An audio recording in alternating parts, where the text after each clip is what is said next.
Olá, bom dia! Estamos iniciando mais uma manhã de aula e também mais uma manhã de provas. Mas antes da prova, o que é que nós temos?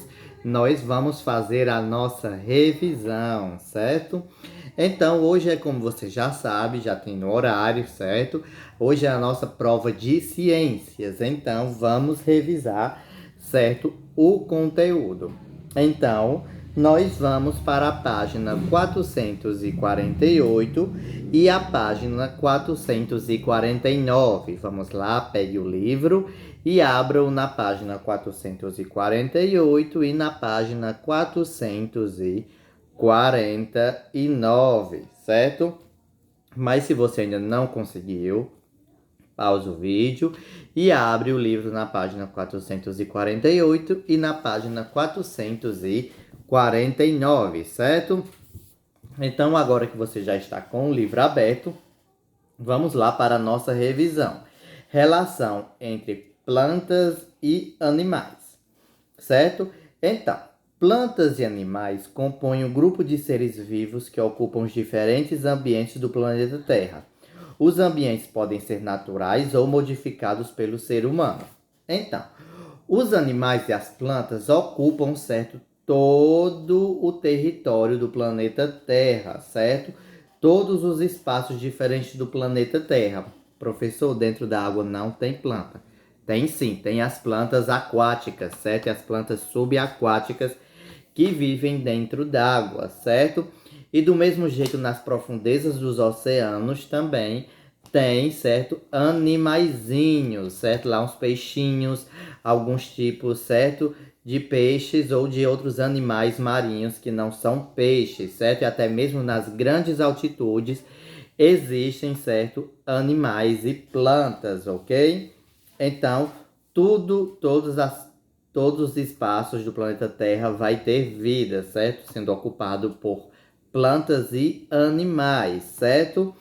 Então, os ambientes, eles podem ser naturais ou modificados pelo homem. Como assim? Ou seja, tem ambiente que o homem não tocou ainda, não fez nenhuma modificação, certo? Por exemplo, como as matas. Então, ali é um ambiente natural, certo? Ou modificado pelo homem. Por exemplo, como as cidades, sítios, porque ali já passou modificação. Já teve construções, já se derrubou árvores, certo? Já se desviou rios, então tem esses dois tipos, certo, de ambientes em que os animais podem viver, certo? Podendo ser os modificados pelo homem ou os naturais. Então vamos lá para os grupos das plantas. As plantas são organismos que usam energia solar, gás carbônico e água para produzir seus alimentos. A maioria deles tem raízes, caules e folhas. Então, o que são as plantas, certo? Plantas são organismos, certo? São seres vivos que usam energia solar, gás carbônico e água para produzir os seus alimentos, certo? Então, é isso que caracteriza as plantas, um ser vivo que se alimenta através da luz solar, do gás carbônico e da água, certo? E a maioria das plantas, certo, tem raiz, que é a parte que absorve a água, tem o caule, que sustenta os galhos, e os galhos as folhas, certo? Então, isso aqui compõe as plantas. Mas tem plantas que não têm toda essa estrutura, certo? Como é os musgos, que são pequeninas plantinhas, certo? Que se assemelham ao lodo, certo? E elas não ultrapassam 20 centímetros de altura, certo? Então, tem delas que são microscópicas, que é necessário um microscópio para poder enxergar, certo? De tão pequenas que são. Então, elas não apresentam o caule, certo? Geralmente apenas uma pequena raiz e uma pequenina folha, certo? Como aqui está dizendo no nosso livro, os musgos prendem-se aos solos por um tipo simples de raiz e dele retiram água e sais minerais, como essas plantas. E como essas plantas não têm vasos condutores, a seiva bruta é transportada lentamente pela planta. Então, os musgos, eles se prendem, certo, com uma raiz bem simples, geralmente são aquelas raízes bem pequeninas, que quando nós arrancamos o mato, vemos aquelas raízes branquinhas, então eles são raízes menores do que aquelas que os musgos se prendem ao solo, certo? E como ela não tem caule, certo? A seiva bruta, como eu já expliquei para vocês, que seriam o sangue das plantas, é transmitida, certo? Lentamente pela raiz até a folha, mesmo sendo pequena, bem devagar, certo? Então vamos lá continuar. As samambaias e as avencas têm vasos condutores de veia. Por essa razão, são bem mais altas que os musgos. Mas essas plantas não têm flores, frutos ou sementes. Elas produzem por esporos que se formam debaixo das folhas e por ramos que brotam. Então, as samambaias, certo? Elas têm vasos condutores. Mas se você ver, a samambaia ela não tem o caule, não é mesmo? Não tem o tronco. Mas pelo fato dela ter vaso condutor, ela já é bem maior do que os musgos, não é mesmo? Aqui nós temos o exemplo. Temos aqui o exemplo dos musgos, não é mesmo? Bem pequenininhos. E aqui um pedaço da folha de samambaia. Se você já viu uma samambaia, certo? Elas crescem bastante. Se você não viu, é só pesquisar na internet. Colocar samambaias e vai aparecer, vai aparecer um exemplo de samambaia, certo? Então... E as samambaias, elas não têm flores, certo? Você nunca vai ver uma flor de uma samambaia com flor, certo? E como ela não tem flor, então ela não tem fruto, certo? Então ela também não tem o quê? Semente, certo? Então, professor, como é que a samambaia cresce se ela não tem semente? Como é que nasce? Simples. Ela produz esses pequenos esporos, certo? Que elas criam assim atrás da folha. Se você conhece alguém que tem samambaia ou na sua casa tem samambaia, é só você levantar a folha, certo? A parte que não está pegando o sol, que vai ter todos esses carocinhos, que é daqui de onde se originam novos pés de samambaia, certo? Então, cai na terra e assim nascem novas samambaias, certo? Vamos lá continuar. Os pinheiros e outras plantas desse grupo têm sementes, mas não têm flores e frutos. As sementes se formam em folhas reprodutivas reunidas, chamadas de estróbilos, certo? Então, nós estamos estudando primeiramente, certo, as plantas que não têm, certo, nem flor, nem fruto, certo? Por exemplo, como a samambaia, não tem flor, não tem fruto, certo? E não tem semente, se reproduzem a partir de esporos, certo? E agora nós vamos ver os pinheiros que não tem flor, certo? Mas ela tem o quê? Sementes, ok? Ela não tem nem flor nem fruto, mas tem sementes, certo? E as sementes vêm a partir das folhas reprodutivas, certo? Que são folhas especiais que elas criam, certo? A semente dos pinheiros para assim poder nascerem novos pinheiros. Então, vamos lá dar continuidade. No Brasil, um representante deste grupo, ou seja, do grupo dos pinheiros, é a araucária, ou pinheiro do Paraná, como também é conhecido, cujos estróbilos são popularmente chamados de pinhas. Depois da fecundação nas pinhas, formam-se os piões, que são sementes utilizadas como alimentos. Então, no Brasil tem a espécie de pinheiro araucária, certo? Ou conhecido como pinheiro do Paraná. Então, essa espécie é nativa do Brasil, certo? Então, os estróbilos dela, que são as folhas reprodutivas de onde vai vir a semente, certo? Para crescer novos pés, são chamados de pinhas, certo? Mas não é aquela pinha que nós comemos por aqui, certo? Aquela verde que tem os carocinhos pretos dentro. Não é ela, certo? É outro tipo de pinha, duro, certo? E dentro das pinhas vão se formar o quê? Os piões, certo? Que não é o peão que laça gado, ok? O plural de peão que laça gado. São os piões, a semente, certo? Do pinheiro, ok? E essas sementes tanto podem ser usadas para nascerem, certo? Novos pés de araucária, certo? O pinheiro do Paraná. Ou também pode ser usado como alimento humano, certo? Tem receitas que as pessoas usam os piões, certo? Como alimento. Ou então também muitos pássaros a consomem, certo? Então vamos lá dar continuidade. Antes de irmos aqui nós temos o exemplo, certo, da mata das araucárias, certo? Que tem no Paraná, como você pode observar aqui, certo? Eles são bem altos e a copa um pouco mais aberta. E a partir daqui, das folhas reprodutivas, das folhas especiais, vai nascer aqui a pinha como todo e dentro, ó, se você observar, os piões, certo? Que são as sementes, ok? Vamos lá dar continuidade. As plantas com flores, frutos e sementes formam um grupo mais numeroso de plantas da Terra e são chamados de angiospermas. Elas vivem tanto nas florestas úmidas como nos desertos e na água. Nas flores estão os órgãos reprodutores masculinos e femininos dessas plantas. Então, as plantas que têm, certo? Flor, fruto e semente, certo? É a maior quantidade que existe na Terra. Esse outro grupo que nós vimos que não tem flores e frutos são o grupo menor. Mas a grande maioria das plantas, certo? Todas têm a flor, depois o fruto e depois a semente, certo? E o nome desse tipo de planta é chamado de angiosperma, certo? Ai, professor, que nome esquisito. Mas é só o tipo certo de plantas, ok? Por exemplo, as plantas que não têm nem flores nem frutos chamam-se gimnospermas, ok? Mas aqui você só precisa aprender qual? A angiosperma, ok? São as plantas que têm flor, fruto e semente, certo? E que elas são a maioria no nosso planeta, ok?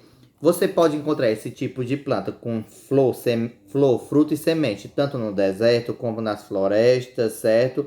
E também como na água, certo? E é nas flores que se encontram, certo, os órgãos reprodutores. Como assim, professor, órgãos reprodutores?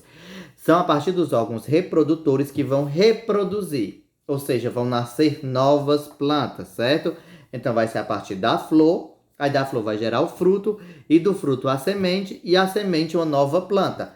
Então isso é a reprodução das plantas, certo?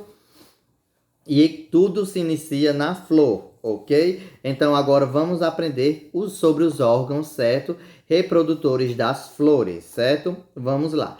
O androceu é o órgão masculino, formado por estames com uma antera na ponta, na qual estão os grãos de pólen. Cada grão tem um núcleo masculino, certo? Então, as flores têm, certo, os órgãos masculinos e femininos, certo? Então, o órgão masculino é formado pelo quê? Pelo estame, certo? Que seria essa hastezinha, certo? Como aqui no exemplo. E depois nós temos a antera, certo? Que é na antera onde fica uma das coisas mais importantes, que é o quê? O grão de pólen, certo? Então, estame é a haste e a partezinha de cima é a antera, que é onde ficam, certo? Os grãos de pólen, certo? E cada grão de pólen vai ter a parte masculina da flor, ok? Então, vamos lá para o gineceu agora.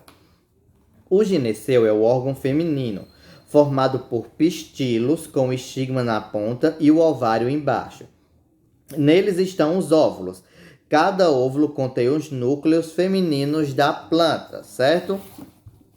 Então, aqui, certo, nós temos o gineceu, que é o órgão feminino da planta, certo? Então, nós temos o estigma, que é a partezinha aberta para onde o grão de pólen cai, certo? Com a parte masculina, certo? Aí depois o grão de pólen cai, certo? Vai pelo ovário da planta e depois cai no óvulo, certo? Que podemos comparar isso aqui a um ovo, certo? Como se fosse um ovozinho da planta, certo? Então, quando a parte masculina cai, certo? No óvulo, certo? Que nós poderíamos comparar um ovo para você entender.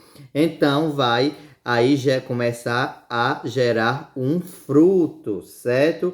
Então, depois de a parte masculina e feminina ser encontrada, certo? Que a parte feminina está no óvulo. Aí, quando se encontram, vai começar a gerar, certo? Um novo fruto. Essa questão do ovo eu só utilizei para vocês entenderem mais ou menos como é, certo? Porque não é do ovo da galinha que vem o pintinho, não é mesmo? Que ela vai lá, choca e nasce o pinto, do mesmo jeito com outros animais que põem ovos, certo? Então, na planta é algo parecido. A parte masculina caiu dentro do óvulo, certo? Então ali vai começar a germinar, certo? Vai começar a surgir o fruto, certo? Aí da flor vem o fruto e do fruto vem o quê? A semente. E a semente, quando cair em terra fértil, em terra boa, vai acontecer o quê? Vai nascer uma nova planta daquela espécie, certo? Então, essa é a reprodução das plantas, certo? E você, ao observar, certo, essa flor, você vai dizer, professor, mas nem todas as flores são iguais. Todas têm essas partes. Isso mesmo, nem todas as flores são iguais. Mas todas têm essas partes, certo? Umas são mais diferentes do que as outras, certo? Outras são parecidas, mas toda flor, certo? Tem uma maneira física diferente de apresentar. Tanto o estame, como a antera, como o estigma, como o pistilo, o ovário e os óvulos, certo? Toda flor tem isso, mas sempre elas vão apresentar, certo? Todos de maneira diferente. Só vai ser igual nas espécies, certo? Por exemplo, a flor de goiabeira, todas as flores das goiabeiras vão ser iguais, do mesmo jeito da laranjeira. Mas a da laranjeira é igual a da goiabeira? Não, certo? Então vamos lá dar continuidade. A maioria das flores tem cores vistosas e produz um líquido adocicado, que é o néctar, que atrai as borboletas, abelhas e morcegos. Ao ir de flor em flor para sugar o néctar, esses animais transportam grãos de pólen. Esse transporte de pólenes é a polinização, que é uma das coisas mais importantes do nosso planeta, certo, minha criança? Aprenda isso, que a polinização é uma das coisas mais importantes do nosso planeta. Eu digo já por quê. Então, a maioria das flores, elas são bonitas, não é verdade? São vermelhas, são amarelas, certo? São lilás. Tem várias cores, certo? Então, tudo isso é para chamar a atenção dos polinizadores, certo? Dos insetos. Por quê? Ela vai produzir um líquidozinho doce chamado néctar, certo? Que, como é o nome? Atrelado junto com a cor vistosa, vai atrair, por exemplo, as borboletas, abelhas, morcego, beija-flor, certo? Entre outros insetos. Então, quando o inseto vai de flor em flor, sugando o néctar, certo? Ele tem que pousar ali na flor, não é verdade? Ele chegou perto, pousou, encostou, certo? De alguma maneira. Pegou o néctar, então ele vai para outra flor pegar mais néctar, certo? Então, quando ele vai na outra flor, então o grão de pólen que grudou nele vai cair na flor, certo? E vai cair na partezinha feminina, aqui no estigma, certo? Quando o animal bate aqui na antera, então o grão de pólen vem e cai na parte no estigma, certo? Então isso é a polinização. Então desta maneira vão se surgindo, certo? Novos frutos, ok? Professor, e se não tivesse a polinização, então não teriam novos frutos, certo? E provavelmente as plantas iam morrendo aos poucos, certo? Porque são poucas plantas que não necessitam dos insetos para fazerem a polinização, ou seja, polinização, para levar o pólen, certo, de uma flor para outra, para nascer, certo, os novos frutos. Por isso que nós devemos cuidar muito bem das abelhas, certo? Não podemos matá-las, porque elas são uma importante aliadas da natureza e também dos seres humanos, porque elas levam pólen, certo, de flor em flor. Então, cada fruto que a gente come, aconteceu a polinização e ali foi feito provavelmente por uma abelhinha, certo? Então devemos ter muito cuidado com ela, certo? E devemos valorizar bastante e tomarmos cuidado com a natureza, certo? Então essa foi a nossa revisão de hoje, que foi enorme, não foi mesmo? Mas não tem problema, certo? Tendo em vista que é só uma aula, ok?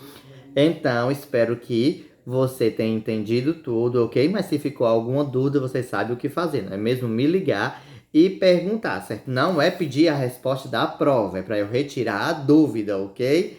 Então, qualquer coisa você me liga, certo? E se lembre, tome muito cuidado, certo? E tome bastante água, porque o calor está muito grande, certo? Então, às 9 horas a prova já vai estar liberada, certo? Então, tchau, até amanhã, certo? Olhe lá no horário. qual é a prova de amanhã, certo? E também a página que você deve estudar, certo? Já está lá no grupo do quarto ano, se você não conseguir encontrar, ou você me pede novamente que eu envio, certo? Ou então peça a alguém mais velho ou responsável para procurar para você, certo? Então, até amanhã com a nossa próxima aula e a nossa próxima prova. Tchau!